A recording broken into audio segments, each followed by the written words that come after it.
এটা খুবই একটা ভালো কোশ্চেন। আমি আজকের ক্লাসে সেই কোশ্চেন পেপার সলভ করে দেবো। তোমাদের যাদের সামনে এক্সাম আছে, মানে সোমবার মঙ্গলবার যাদের এক্সাম।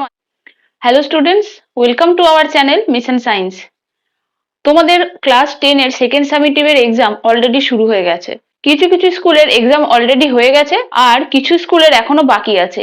তো যাদের এখনো পরীক্ষা হতে বাকি আছে তাদের জন্য দেখো, তোমাদের এক বন্ধু হারুমোহন মেটে, যে তার এক্সাম অলরেডি হয়ে গেছে, সে তার কোশ্চেন পেপার তোমাদের সুবিধার্থে সে শেয়ার করেছে। আমি আজকের ক্লাসে সেই কোশ্চেন পেপার সলভ করে দেব, ঠিক আছে? এটা খুবই একটা ভালো কোশ্চেন। তোমাদের যাদের সামনে এক্সাম আছে, মানে সোমবার মঙ্গলবার যাদের এক্সাম আছে, তারা অবশ্যই এই কোশ্চেন পেপার সলভ করবে। তোমাদের বিশাল কাজে লাগবে। দেখো, কোশ্চেনটা খুবই ভালো কোশ্চেন। আমাদের সাজেশনে যে যে অঙ্কগুলো দেওয়া ছিল সেইগুলো থেকেই এসেছে, তোমরা একবার দেখে নিও, ঠিক আছে? সাজেশনটাও অবশ্যই দেখে নিও, আগের ভিডিওতে সাজেশন দেওয়া আছে আমাদের। আর আজকের কোশ্চেন পেপারটা সলভটা অবশ্যই দেখে নিও। আর এই কোশ্চেন পেপার নিয়ে কারোর কোনো রকম ডাউট থাকলে, কেউ যদি কোনো কোশ্চেনের অ্যান্সার করতে না পারো, আমাকে অবশ্যই কমেন্ট বক্সে জানিও। চলো তাহলে শুরু করা যাক। কি বলেছে দেখো, সেকেন্ড সামেটিভ টেস্ট 1 নম্বরে, একের একেরটা দেখো, 1 নম্বরের 7টা, ঠিক আছে? কি বলেছে, রাহুল 500 টাকা 9 মাসের জন্য এবং প্রবীণ 600 টাকা 5 মাসের জন্য একটি ব্যবসায় নিয়োজিত করে। লভ্যাংশ তাদের মধ্যে বণ্টিত হবে যে অনুপাতে, তা হলো কি? আমরা কি জানি? আমি এই সাইডে করে দিচ্ছি, তোমরা নিজেরা করো, ঠিক আছে? দেখো তোমাদের প্রিপারেশন কেমন, তোমরা কিরকম ভাবে পারছো। এগুলো তো 1 নম্বরের কোশ্চেন, তো আমি একটু করে নিচ্ছি শর্টকাট, এই উত্তরটা বার করছি। দেখো, 500 ইন্টু 9, তাই তো, মোট মূলধন ইস টু 600 ইন্টু 5, তাহলে কত হচ্ছে? 5 9 4500 ইস টু 5 6 30, তাহলে কত হচ্ছে? এটা কাটলো, এটা কাটলো, 15, 2 এ 30, 15, 3 এ 2, এটা 3, 3:2, তাহলে উত্তর হবে 3:2, ঠিক আছে? পরের অঙ্কটা দেখে নেব। 2 নম্বর অঙ্ক কি বলেছে দেখো, x ভ্যারিজাস y স্কোয়ার এবং y ইজ ইকুয়াল টু 4 যখন x ইজ ইকুয়াল টু 8। তোমাকে কি বের করতে হবে? x ইজ ইকুয়াল টু 32 হলে y এর ধনাত্মক মান, তাই তো?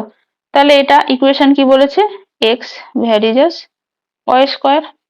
ভ্যারিজাস তুলতে গেলে আমরা কি করি, x is equal to k into y square, এখানে কি k naught is equal to 0, কি মান বলে দিয়েছে, y ইজ ইকুয়াল টু 4 আর x is equal to 8, 8 is equal to k into 4 এর square, k is equal to 8 by 4 4 16 সমান half, k এর মান হাফ। এবার কি বলেছে, x ইজ ইকুয়াল টু 32 হলে এই ইকুয়েশনে আমরা x ইজ ইকুয়াল টু 32 বসাবো, x is equal to y square, তাহলে x ভ্যারিজাস y স্কোয়ার, তাহলে কি x is equal to k into y square. তাহলে x আমাকে বলে দিয়েছে y square is equal to x by k, তাহলে কত হচ্ছে, x কত বলে দিয়েছে 32, আর আমরা k এর ভ্যালু বার করেছি বাই হাফ, সমান 2টা উপরে চলে যাবে, 32 2 এ 64, y square is equal two 64, y is equal to কত 8, তাহলে আমাদের উত্তর কত হবে 8। পরের অঙ্ক কি বলেছে দেখো, x square minus 3x plus k is equal to 6, তাই তো? এর বীজদ্বয়ের গুণফল -2 হলে k এর মান কত? আমরা কি জানি বীজদ্বয়ের গুণফল কি? বীজদ্বয়ের গুণফল হচ্ছে c বাই a, তাই তো? c এখানে কত, k, বীজদ্বয়ের গুণফল কত বলেছে, ইজ ইকুয়াল টু -2 বলে দিয়েছে। তাহলে c কত, c মানে হচ্ছে k, এ মানে কত এখানে ইকুয়েশনে কিছু নেই, মানে এখানে 1 আছে, বাই 1 ইজ ইকুয়াল টু -2, তাহলে কে ইজ ইকুয়াল টু -2। ঠিক আছে, তাহলে এর উত্তর হবে এটা। এরপরের অঙ্ক কি বলেছে, ও কেন্দ্রীয় বৃত্তের বহিস্থ বিন্দু এ থেকে অঙ্কিত স্পর্শক বৃত্তকে বি বিন্দুতে স্পর্শ করে। আমি আগে এঁকে নেব। ও কেন্দ্রীয় বৃত্তের বহিস্থ বিন্দু থেকে, দেখো এটা হচ্ছে ও কেন্দ্রীয় বৃত্ত, ঠিক আছে, বহিস্থ এই বিন্দু থেকে ধরে নিচ্ছি ও বি, এখানে কি বলেছে বি বিন্দুতে স্পর্শ করে, তাই তো এ, এটা তাহলে এ, এ থেকে অঙ্কিত স্পর্শক বৃত্তকে বি বিন্দুতে স্পর্শ করছে, বি বিন্দু, O B is equal to 5 সেমি, 5, তার মানে এর ব্যাসার্ধ 5, O A is equal to 13, এটা কত আমরা কি জানি, এটা হচ্ছে 90 ডিগ্রি হয়, তাহলে এটা 90 ডিগ্রি যদি হয় তাহলে আমরা এটা অতিভুজ, তাই তো, তাহলে অতিভুজ স্কয়ার ইজ ইকুয়াল টু লম্ব স্কয়ার প্লাস ভূমি স্কয়ার, এটা হচ্ছে ভূমি এটা হচ্ছে লম্ব, তাহলে কি করব 13 square is equal to A B square plus O B square. ঠিক আছে, ওকে কিভাবে এ বি বার করতে বলেছে, A B square is equal to 13 square minus 5 এর স্কয়ার, 13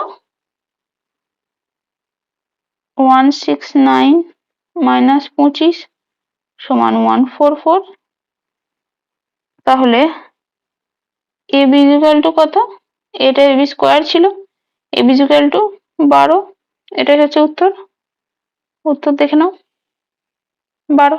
ঠিক আছে, বোঝা গেছে। এবার পরের অঙ্ক দেখো,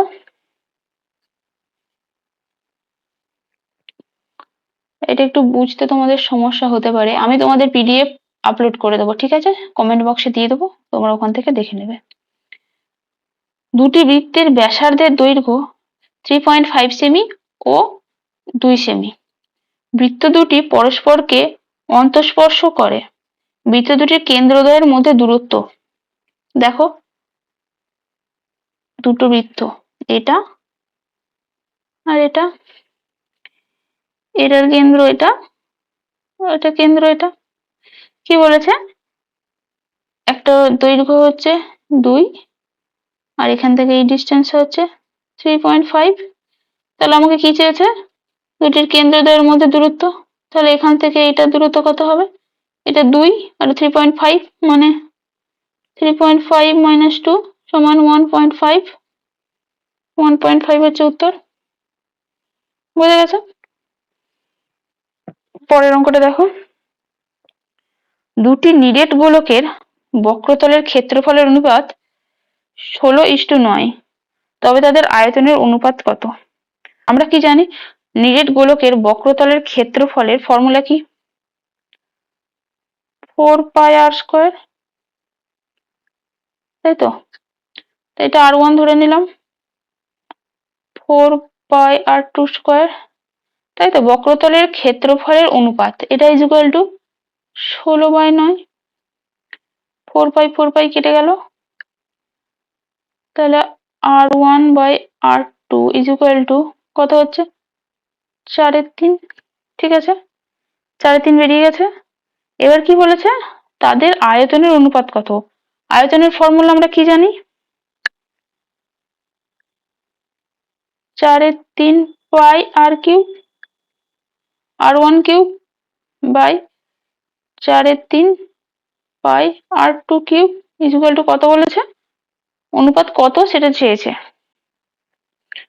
তাহলে 4/3 পাই কেটে গেল, আমরা কি জানি r1/r2 ইজ ইকুয়াল টু কত বলে দিয়েছি, কত বের করেছি 4/3, 4/3 এর হোল কিউব, 4 4 16 4 16 64 বাই 3 3 9 3 9 27, তাই তো, এটা হচ্ছে উত্তর 64 × 27, এটা হচ্ছে অ্যান্সার।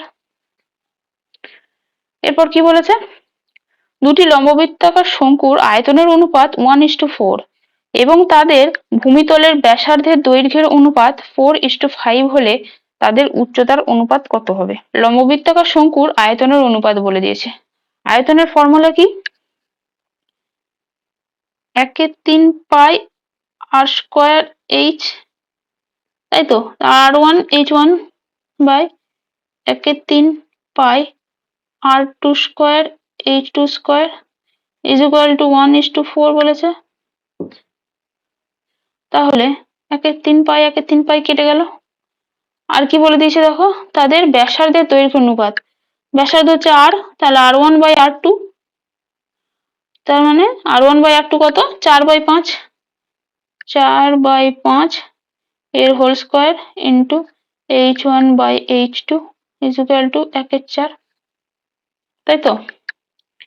তাহলে আমাদের কি চেয়েছে, উচ্চতার অনুপাত চেয়েছে, তাই তো, তার মানে H1 বাই H2 চেয়েছে। দেখো H1 by H2 is equal to 1/4 into, আমি এটা ওইদিকে নিয়ে যাব, এটা স্কোয়ার আছে, 5/4 এর স্কোয়ার সমান 1/4 ইন্টু 25/16, 25/64, ঠিক আছে। তাহলে উত্তর কত হবে, 25/64, ঠিক আছে। 1 নম্বরে দেখো সমস্ত সলভ করানো হয়ে গেল। এবার 2 এর অঙ্কগুলো চলে যাব। 2 এর গুলো কি বলেছে, x ভ্যারিজাস 1/y এবং y ভ্যারিজাস 1/z, ঠিক আছে, হলে x z এর সঙ্গে সরল ভেদে না ব্যস্ত ভেদে। দেখো x ভ্যারিজাস 1/y, তাই তো, তাহলে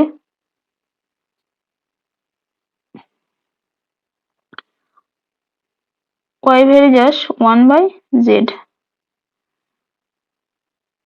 x ভ্যারিজাস 1/y, y এর যদি এখানে মান বসাই তাহলে x ভ্যারিজাস কি হবে 1/z, তাহলে x ভ্যারিজাস কি হবে, z টা উপরে চলে যাবে, z, তাহলে কি হলো, এটা সরল ভেদে, তার মানে এটা সরল ভেদে আছে।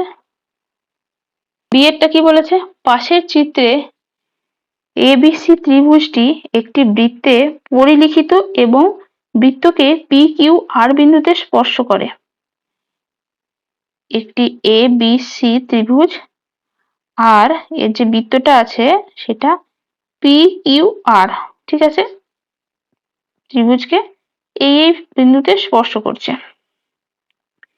AP, AP is equal to 4 বলেছে, BP, BP is equal to কত 6, এসি ইজ ইকুয়াল টু 12, এখান থেকে টোটালটা হচ্ছে 12, হলে বিসি কত হবে, বিসি যদি এক্স হয় বিসির মান বার করতে হবে। তাহলে আমরা কি জানি, বহিস্থ কোনো বিন্দু থেকে একটি বৃত্তে যদি দুটো স্পর্শক টানা হয় তাদের দৈর্ঘ্য মানে এপি আর এ আর এই দুটো সমান হবে। একইভাবে এখান থেকে এটা আর এটা সমান হবে, আবার এখান থেকে এটা মানে সি আর সি কিউ সমান হবে। তাহলে আমাকে কিসের কিসের মান বলে দিয়েছে, এপি ইজ ইকুয়াল টু 4, তার মানে এ আর ইজ ইকুয়াল টু 4 বলতে পারি আমরা। আবার এদিকে দেখো 6 বলে দিয়েছে, বিপি ইজ ইকুয়াল টু 6, তার মানে B Q is equal to 6, এখান থেকে এই ভ্যালুটা এটা হচ্ছে 6। এবার দেখো এই ভ্যালুটা বলেনি কিন্তু বলে দিয়েছে আমাকে টোটালটা বলে দিয়েছে, টোটালটা বলে দিয়েছে আর আমরা এটা বের করে নিয়েছি এ আর ইজ ইকুয়াল টু 4, তাহলে 12 থেকে 4 বাদ দিলে কত হচ্ছে 8, তার মানে এখান থেকে এটা আমরা বলতে পারি 8। এবার এটা যদি 8 হয়, সি আর যদি 8 হয় তাহলে সি কিউ 8 হবে। তোমাকে কি বের করতে বলেছে, এক্স বিসি, এখান থেকে এই ভ্যালুটা, তাহলে 6, এখান থেকে এটা 6, এখান থেকে এটা 8, B Q plus QC is equal to 6 plus 8, 6 আর 8 14, ঠিক আছে, এটা হচ্ছে এর উত্তর।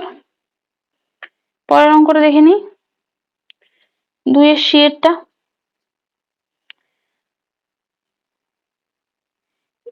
একটি কি বলেছে, একটি নিরেট গোলকের বক্রতলের ক্ষেত্রফল একটি নিরেট লম্ববৃত্তাকার চোঙের বক্রতলের ক্ষেত্রফলের সাথে সমান। চোঙটির উচ্চতা এবং ব্যাসের দৈর্ঘ্য উভয়ই 12 সেমি। গোলকটির ব্যাসার্ধ কত হবে? এটা তোমাদের হুবহু বইয়ের অঙ্ক, আমাদের অলরেডি আগের ক্লাসে করানো আছে, ঠিক আছে। এর উত্তর দেখো, তোমাদের বইয়েই আছে, এটা বইয়ের অঙ্ক তো, বইয়ে আছে। উত্তর কত হবে? উত্তর হচ্ছে 6 সেমি। ঠিক আছে, তোমরা সেখান থেকে গিয়ে করে নেবে। এগুলো তো আর করাতে হবে না, এগুলো তো তোমাদের অলরেডি করা। না যদি বুঝতে পারো, যদি কোনো অসুবিধা হয়, না যদি করতে পারো, আমাকে অবশ্যই কমেন্টে জানাবে, আমি সেখানে তখন সলভ করে দেবো, ঠিক আছে। পরের অঙ্কটাও দেখো, একটি লম্ববৃত্তাকার শঙ্কুর উচ্চতা 12 সেমি এবং আয়তন হচ্ছে 100 পাই ঘন সেমি। শঙ্কুর ব্যাসার্ধ কত? এটাও তোমাদের বইয়ের অঙ্ক, লম্ববৃত্তাকার শঙ্কু। এর উত্তর কত হবে? এর উত্তর হবে দেখবে 5 সেন্টিমিটার, 5 সেমি, ঠিক আছে। না যদি পারো আমাকে অবশ্যই জানাবে, তখন আমি করে দেবো। 3 অঙ্ক দেখো কি দিয়েছে।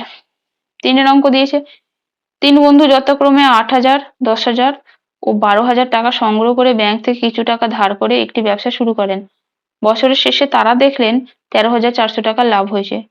সেই লাভ থেকে ব্যাংকের বছরের কিস্তি 5,000 টাকা শোধ দেওয়ার পর বাকি টাকা তারা মূলধনের অনুপাতে ভাগ করে নিলেন। লভ্যাংশ থেকে কে কত টাকা পাবে হিসাব করে লেখো। সেম বইয়ের অঙ্ক তোমাদের হুবহু তুলে দেওয়া আছে অংশীদারি কারবার থেকে, ঠিক আছে। দেখো এদের উত্তর হবে, উত্তরটা আমি বলে দিচ্ছি। 3 বন্ধু বলেছে তো, প্রথম বন্ধুর হবে 2240 টাকা, দ্বিতীয় বন্ধুর কত হবে 2800 টাকা, আর তৃতীয় বন্ধুর হচ্ছে 3360 টাকা। এটা হচ্ছে উত্তর। এগুলো তোমাদের সব বইয়ের অঙ্ক, আর আমাদের ক্লাসে আগের অংশীদারি কারবার ক্লাসে গিয়ে দেখে নেবে, এই অঙ্ক সলভ করানো আছে, ঠিক আছে। পরের অঙ্কে চলে যাব। 2 বন্ধু যথাক্রমে 40,000 টাকা ও 50,000 টাকা দিয়ে একটি যৌথ ব্যবসা শুরু করেন। তাদের মধ্যে একটি চুক্তি হয় যে লাভের 50% নিজেদের মধ্যে সমান ভাগে ভাগ এবং লাভের অবশিষ্টাংশ মূলধনের অনুপাতে ভাগ হবে। প্রথম বন্ধুর লভ্যাংশের পরিমাণ যদি দ্বিতীয় বন্ধুর লভ্যাংশ অপেক্ষা 800 টাকা কম হয়, তবে প্রথম বন্ধুর লভ্যাংশের পরিমাণ কত হবে? এটাও তোমাদের অংশীদারি কারবার চ্যাপ্টার থেকে তোলা হুবহু বইয়ের অঙ্ক। এরও উত্তর হবে 6,800। আবারও বলছি বইয়ের অঙ্ক এটা, তার জন্য আমি সলভ করিয়ে দিচ্ছি না। তোমরা যদি এখন বুঝতে না পারো, কি যদি করতে না পারো, আমাকে অবশ্যই কমেন্ট করে জানাবে, আমি তখন সলভ করে দেব আর বুঝিয়ে দেবো ভালো করে, ঠিক আছে। এবার 4 দাগে চলে যাব। 4 দাগের অঙ্কগুলো দেখে নেবে। কি বলেছে, a ভ্যারিজাস b আর b ভ্যারিজাস c হলে দেখাও যে a cube b cube plus b cube c cube plus c cube a cube varies as a b c into a cube plus b cube plus c cube. এটাও তোমাদের বইয়ের অঙ্ক হুবহু। কি করবে এটা দেখো, এখানে কি করবে, a b আর c, তাই তো, a ভ্যারিজাস b, তাহলে a is equal to k1 into b k1, এটা অবশ্যই লিখতে হবে, নট ইজ ইকুয়াল টু 0। আবার কি বলেছে, b b ভ্যারিজাস c, তাহলে b is equal two k2 into c, same এখানেও লিখবো k2 not is equal to 0।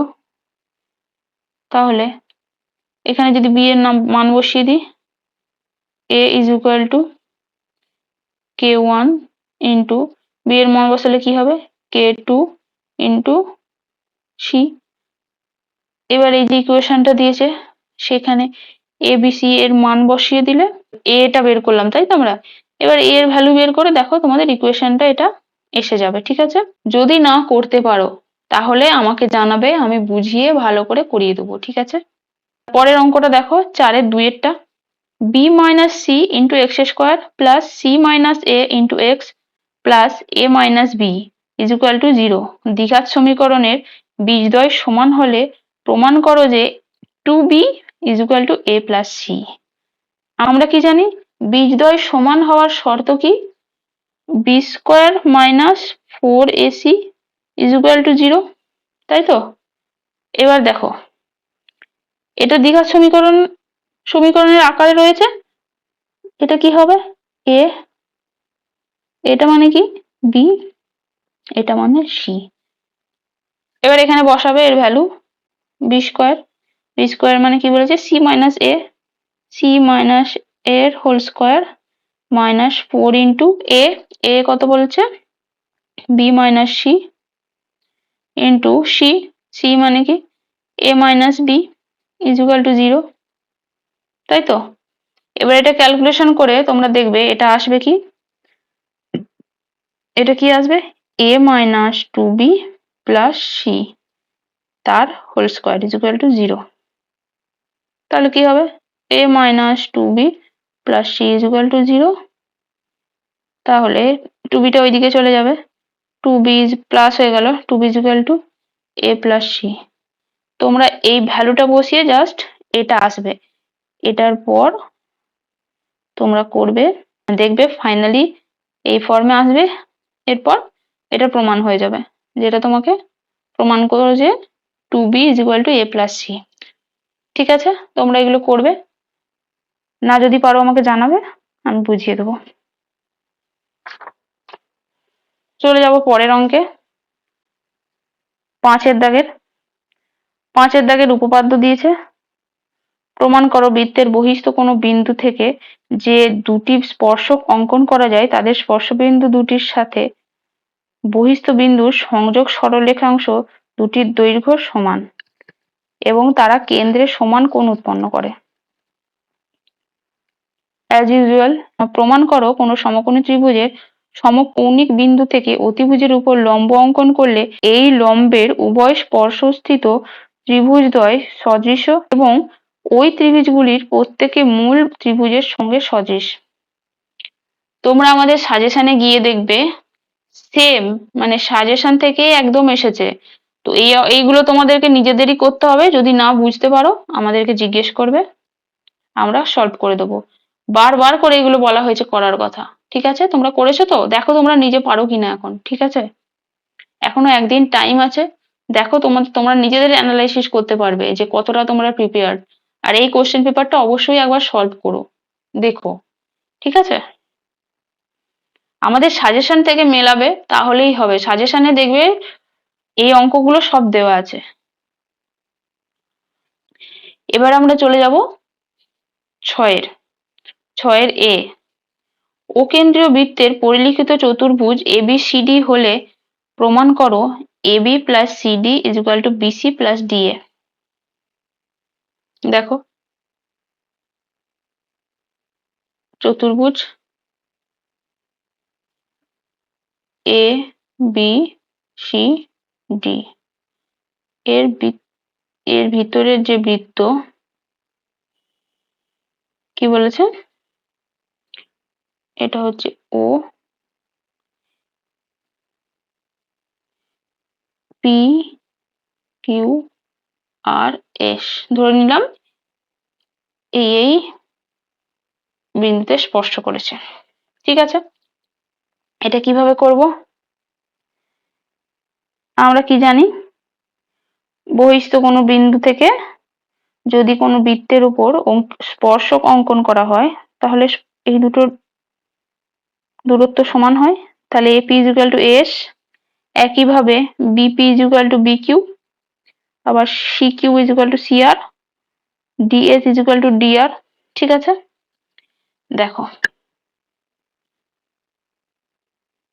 AP is equal to AS, BP is equal to বলো বিকিউ, আবার কি আছে DR is equal to DS, আবার CR is equal to C Q. এবার এই চারটি ইকুয়েশনের বাঁ দিক যোগ করব, বাঁ দিকে যেগুলো আছে সেগুলো যোগ করব, ডান দিকে ইজ ইকুয়াল টু ডান দিকে যেগুলো আছে সেগুলো যোগ করব। তাহলে কি আসবে দেখো, AP plus BP, AP plus BP মানে কি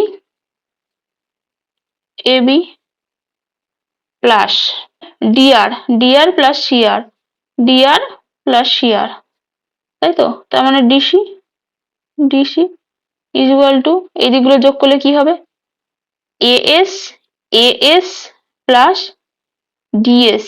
যদি আমরা নিই এএস প্লাস ডিএস হচ্ছে এদিকে, এএস প্লাস ডিএস মানে কি এডি plus bq, bq plus CQ মানে হচ্ছে বিসি।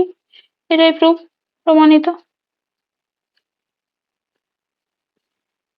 না যদি বুঝতে পারো, যদি আরো ভালো করে বুঝতে হয় তাহলে আমাকে কমেন্ট করবে, আমি একটা ক্লাসে সবগুলো ভালো করে বুঝিয়ে দেবো, কোনটা কোনটা প্রবলেম হচ্ছে সেটা আমাকে জানাও, ঠিক আছে? এবার কি বলেছে সাতের, একটি সমদ্বিবাহু ত্রিভুজ অঙ্কন করো যার ভূমির দৈর্ঘ্য এত সেমি ও সমান বাহু দুটির প্রত্যেকটি 7 সেমি। ত্রিভুজটির পরিবৃত্ত অঙ্কন করো। এগুলো করবে তোমরা, সম্পাদ্যের মধ্যে এই দুটো করবে তোমরা নিজেরা, না যদি করতে পারো বলবে। এবার দেখো লাস্ট 8 দাগের কি বলেছে, 8 দাগের এ কি বলেছে, একটি নিরেট লোহার গোলার ব্যাসার্ধের দৈর্ঘ্য 2.1 সেমি, ওই গোলাটিতে কত ঘন সেমি লোহা আছে তা লেখো এবং ওই লোহার গোলার বক্রের তলের ক্ষেত্রফল নির্ণয় করো। এটাও তোমাদের বইয়ের অঙ্ক, দেখবে, ঠিক আছে? গোলকের অঙ্ক। তারপরের অঙ্ক কি বলেছে, একটি লম্ববৃত্তাকার শঙ্কুর ভূমিতলের ব্যাস 21 মিটার এবং উচ্চতা 14 মিটার, প্রতি বর্গমিটার 1.50 টাকা হিসেবে পার্শ্বতল রং করতে কত টাকা খরচ পড়বে হিসাব করে লেখো। এটাও তোমাদের বইয়ের অঙ্ক, লম্ববৃত্তাকার শঙ্কুতে চলে যাবে, ওখানে পেয়ে যাবে। এবার তোমরা বলো তোমাদের কোথায় কোথায় প্রবলেম হচ্ছে। আর তো টাইম নেই, এবার এইভাবেই দেখতে হবে। তোমরা বলো কোথায় সমস্যা হচ্ছে, কোনটা বুঝতে পারছো না। আমি অবশ্যই আর একটা ক্লাস নিয়ে তোমাদের পরীক্ষার আগেই চেষ্টা করছি বুঝিয়ে দেওয়ার, ঠিক আছে? একবার দেখে নিও এই কোশ্চেন পেপার, এটা তোমাদের প্রচুর কাজে লাগবে, কিন্তু তোমাদের এই যে বন্ধু তোমাদের প্রচুর উপকার করেছে, ঠিক আছে? ওকে একবার থ্যাংক ইউ জানিয়ে দিও। চলো তাহলে ভালো করে পরীক্ষা দাও সব, আর কোনো সমস্যা থাকলে আমাকে অবশ্যই কমেন্ট করে জানাবে, আমি সলভ করে দেবো। All the best.